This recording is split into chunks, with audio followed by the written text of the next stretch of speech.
बुध बृहस्पतींची कहाणी. ऐका बुध बृहस्पतींनो तुमची कहाणी. 8 पाट नगर होतं. तिथं एक राजा होता. त्याला 7 मुलगे होते, 7 सुना होत्या. त्याच्या घरी रोज एक मामा भाचे भिक्षेला जात. राजाच्या सुना आमचे हात रिकामे नाहीत म्हणून सांगत. असे पुष्कळ दिवस गेल्यावर त्यास दरिद्र आलं. सर्वांचे हात रिकामे झाले. मामा भाचे पूर्वीप्रमाणे भिक्षेला आले. सर्व सुनांनी सांगितलं असतं तर दिलं असतं.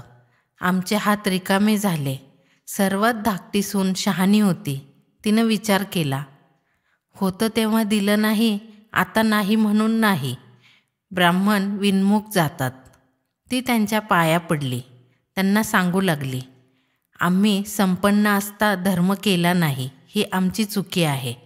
आता आम्ही पूर्वीसारखी होऊ असा काही उपाय सांगा.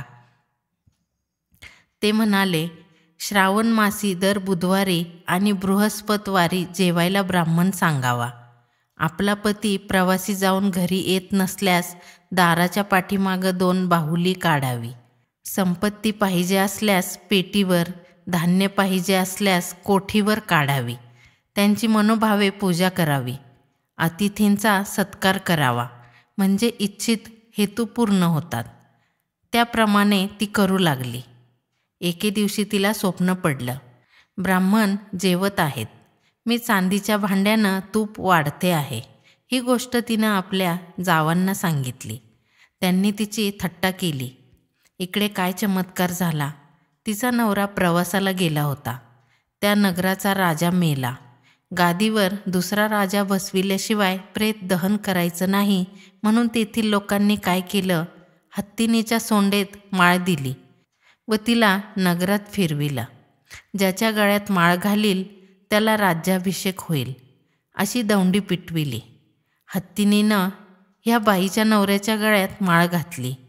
मंडळींनी त्याला हाकलून दिलं. पुन्हा हत्तीन फिरविली.